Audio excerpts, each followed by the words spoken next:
scored 29 points to 10, and all the players I think can be pretty happy with the shift there, but not more so than Keith Earls on his 100th cap. I'm sure last night he would have gone to bed dreaming that might be a possibility, but to go and do it, just incredible. Yeah, and it wasn't a gimme either. He had to work for it, but it was a spectacular finish, and he'd be thrilled. He will be thrilled. There's the man of the match. Ireland, another victory. Jackie, back to you. Hugh, Donal, thank you. And look, a good day's work, I think, by Ireland, Jamie. You know, you guys talked about it before the game. There was obviously some improvements to be made, but I think Andy Farrell will be happy enough with what he's seen there today. Yeah, I think in most cases, a first outing for a lot of players. To get a good blowout there, a good test. They played at pace. A lot of their basics were really good. A bit of fatigue in there. But to be honest, I just blown away by the applause there. I think that Keith Earls got Ryder over stuff there, and he tops it all off. A dream stuff there with a try in the corner. I tell you what, Stephen, I'm coming to this ground a long time, and if there was a roof on it, it would have come off. It was one of the moments of Irish sport. If that's the way to put it, I don't want to be over the top on this, but to watch the Irish team, the reaction that they gave, the way that the stadium erupted, it was magic, wasn't it? It was unreal. Even when he just come off the bench, just the hairs in the back of your neck stood up, and he just epitomises everything positive about Irish rugby. And when he come on the pitch, we were chatting about, give Earls man of the match, just because it's his 100th cap, and then he goes on and he scores a class try, a brilliant finish in the corner, a great pass by Bundy over the top. But yeah, you just couldn't write it. But what an atmosphere. What an atmosphere. Just to be here for that one moment of Keith Earls coming on and scoring in the corner was unreal. It lifted the whole place. It really did. It was just a magic atmosphere. Ireland have got the job done. They've won this game. It was probably never in doubt in a lot of ways, but a lovely piece of magic finished off by Keith Earls. He wasn't the only try scorer today, and Mack Hansen was among those. He has been named the man of the match. Let's hear from him now with Claire. How long? So I've got to do that. Mack Hansen, congratulations. You are the Bank of Ireland Summer Series Player of the Match. New season, new look for you. You must be very happy with that first run out. Yeah, it was good. It was good to get the win.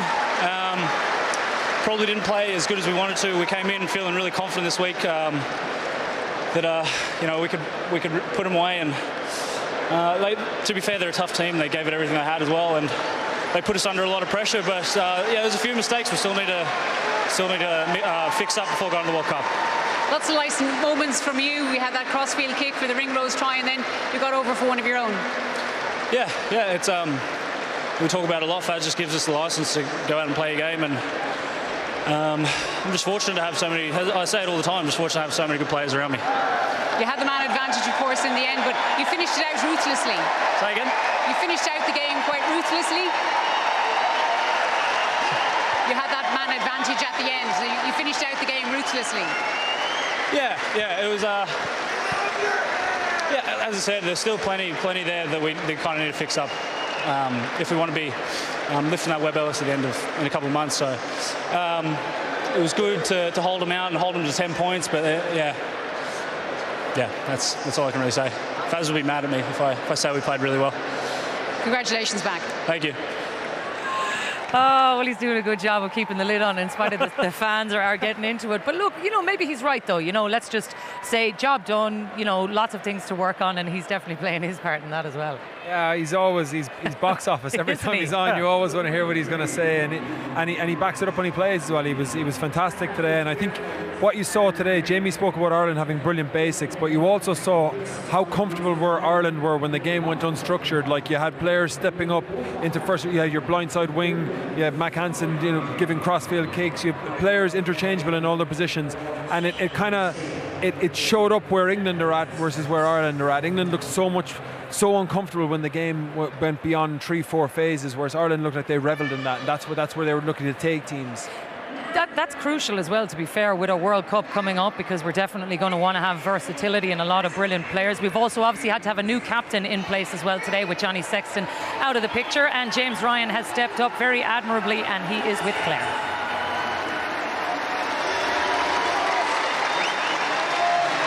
James Ryan, a record-extending number of wins here, and I suppose the winning send-off you wanted.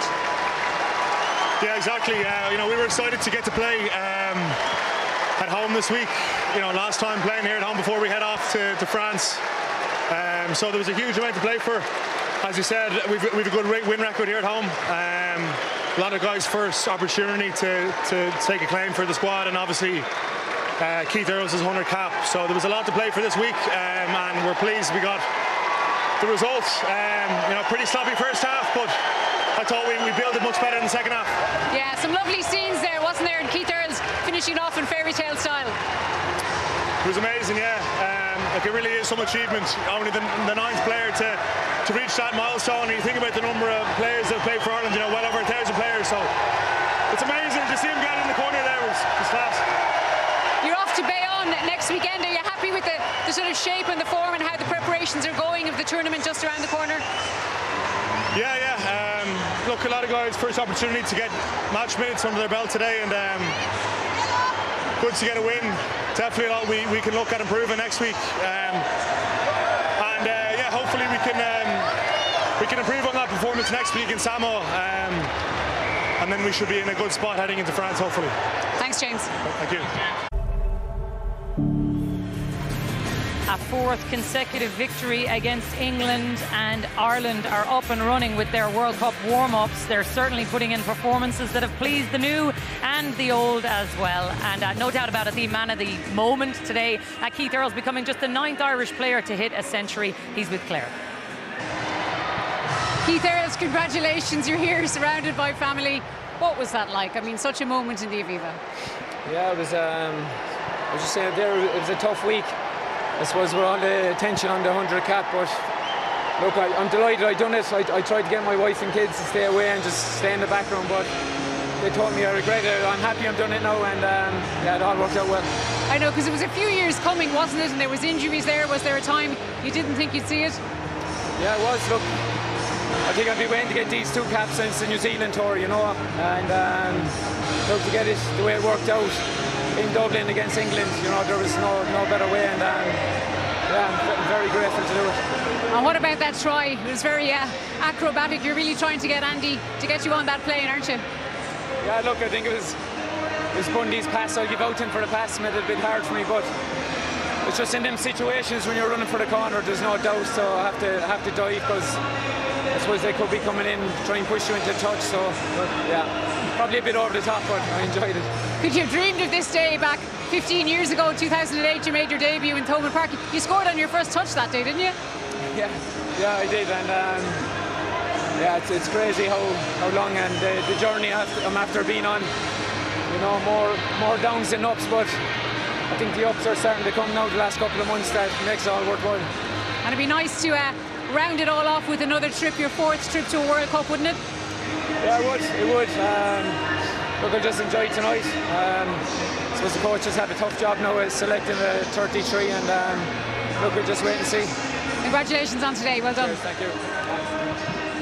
Yeah, lovely moment for Keith Earls and his daughters to walk out onto the pitch today as he became the 9th Irish player to hit a century, and what a way to do it in style. Claire is right, acrobatic is one way to put it. You know, we don't often see Keith Earls doing this kind of showboating, if you want to put it that way, lads, but he definitely enjoyed that. And look, lovely moment for him as well, Jerry, wasn't it? Yeah, brilliant to share it with his little girls and his wife as well. It was fantastic. He's you know, I'm delighted for Keith. He's a great guy and he's a brilliant player. Very lucky to have him here. Yeah. All right, well, let's hear from the Ireland head coach then. Andy Farrell is with Claire. Andy, another winning day here at the Aviva. We're stretching your long winning streak now. Were you happy overall with what happened today? Happy with the result. Happy with parts of our game. But you know, obviously the story of the day, we're delighted for Keith. I mean, for him to come on and finish that try off in Keith Earls style, which he's done so many times here, was very fitting for everyone, I'm sure, in Ireland. Yeah, he somersaulted in there. He's making sure you can't leave him off the plane, isn't he? He's in fine nick, you know. He's I mean, he's the fittest he's ever been. He's looking very sharp, you know. So he's in a good place, and it's fantastic that we're able to. We're privileged to be here, you know. We are, but it's fantastic that we're able to make it a memorable day for the Earls family. They're all here, so we're delighted for them. And good as well, I suppose, over a dozen of your starting team were having their first run out. Yeah, I thought it was a bit stop-start in the first half, wasn't it? We fair play to England. They've got a very good line-out defence, and we couldn't get a game going probably because of that. But at the same time, I was very pleased with how we found our rhythm back into our line-out, and therefore the rest of our game started to flow on the back of that. I mean, 5 tries at home here. We missed a few kicks at goal. I know that didn't justify it as far as the score on the scoreboard is concerned, but very satisfying to get five tries and a win before we go to France. A high tackle in the headlines again. What was your take on the Billy Vunipola incident? Oh well, look, the guys that get paid to do that will comment on it. It's something that will obviously be in the news again this week.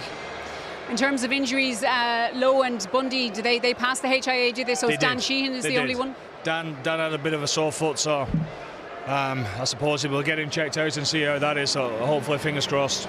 You're off to Bayonne now in the morning, I think. So are you happy with where you are at this stage? Well, we always want to be better, The message at half-time though was, we just needed to push ourselves to the edge a little bit more and enjoy that pain, and take England where they don't want to go. I thought we was a bit shy in that. That's probably down to first game, etc. But we're 2 from 2, and next week's going to be a great week for us because it's a bit of a trial run going to France. We travel tomorrow. That's what's going to happen in the World Cup. Getting used to living over there. It's going to be hot, etc. So we're looking forward to next week. Thanks, Andy. Thanks, Claire. Thank you. Yeah, it's going to be all that. It's going to be a long run as well if they're going to stay there all the way to the end of October to take a full tilt at Rugby World Cup. He said there, Jerry, that, there's parts he's happy with, there's parts he's not. And Claire put it to him how happy he is in terms of being right now. What do you think from his point of view? How, I suppose, ready does he feel now for this team to go to the World Cup? I can't tell you what he feels, but I can. If you look at it and put everything in context, he's lost Johnny Sexton, so he doesn't have him for the warm-ups. So first of all, to get through these games, get results, see the team performing, I think he's got to be pretty happy with that. He made the point around the English contesting line-out was very good and they disrupted Ireland's flow, but these things will happen. Like I think from the Italian game, Ireland's ruck speed wasn't great. Their presentation, I thought today, was massively improved. They played an English team that was really going to test them with their kicking game and test them in the physicality stakes, and I think Ireland showed up positively in both of those sides. So I think there's an awful lot for him to take away from these 2 games and be like, yeah, we're in good stead. Just the thing he did mention there about the lineouts, this is not the first time we have seen that in particular malfunctioning. Is there work to be done there, Stephen? Just a little bit of accuracy, I think. A couple of overthrows, the lifts, maybe a couple of wrong calls as well where they were marked up. Atoji's very, very good line-out defender. I think England's maul defence in the whole was pretty good also. So it's coming up with a few trick plays that we've seen Ireland do in the past to try and break the likes of those really good maul defences down. But I think all in all, it's a pretty good run out. Take out the Dan Sheehan injury. We'll wait and see how that plays out over the next week or so. But they've got to be happy enough with what they produced today. You also have to bear in mind, Jamie, it's look, with all due respect to our opponents in the World Cup, it's not going to get serious for another few weeks. So this is still very early days. We're not winning it today, and we don't need to win it today. We've got another effectively 2 warm-up games before we get another kind of good test under our belt, I think. Also, you got to remember, the coaching staff aren't going to show their hand here. They could potentially be kind of almost setting other teams up because everyone's doing their research on different teams, so they don't want to show their hand too early in the competition. So again, they could just be thrown to a certain area in the line out just to do that, to be honest, just to set them up. So I wouldn't read too much into it. They got the win. Players are relatively unscathed. They were better than the last game. He's going to be happy. He does still obviously have to cut his squad, which is probably the most difficult part in all of this process. Where's the biggest decisions for you, Jerry, in this? I think he's got some big decisions to make around his back row and obviously the back 3 as well. The centre is going to be a tricky one because he's got a lot of versatility between Henshaw, Aki. Those guys can play 12, they can play 13. Gary Ringrose is your nailed on 13. So then it kind of leaves Stuart McCluskey. Stuart McCluskey needs to really he needs to be on it when he's playing to get on that plane. And it's funny that Crowley come on and played 12 today. Yeah. You know, Rossburn stayed on the pitch for large parts, and we know how good a second playmaker, you know, Crowley can be. So yeah, I think the centre is going to be a huge call, and obviously Keith Earls or Jacob Stockdale think it's a flip of a coin on that one. Yeah, look, these are not easy. If you're not nailed on the first 15/23 players, you better be versatile, I think, to get on this plane. And you know, some players kind of have that, some don't, and it's got, you know what, there's some big headaches to have there. You also got to think, where's he thinking in terms of his split, in terms of forwards to backs as well, and then okay, does he want to bring 3 10s, 3 9s? Okay, well, that cuts down your back options, how many back rows, all these different sort of headaches that I would love to be a fly on the wall and be watching. Wouldn't we all? Well, look, to round it all off then, Stephen, take where we were 4 years ago to now. You know, the evolution of this team and the feeling around this squad as we leave Dublin tonight and they embark on that opening steps of their journey. We're in a completely different place right now. Absolutely. It's the last 18 months. It's not just about the last couple of weeks that they've been building on. It's just such a settled squad. It really is. And I think we all probably stood here 2 years ago and we said, I think we're pretty sure what team we could pick for Ireland versus South Africa in a Rugby World Cup. And it's exactly the same. It hasn't changed that much. Just 1 or 2 guys coming in and out of the squad. So yeah, they're in a really good place. Andy Farrell still preaching, just go out there and be yourself. And today they were themselves and they got another win over England, which is great. Yeah.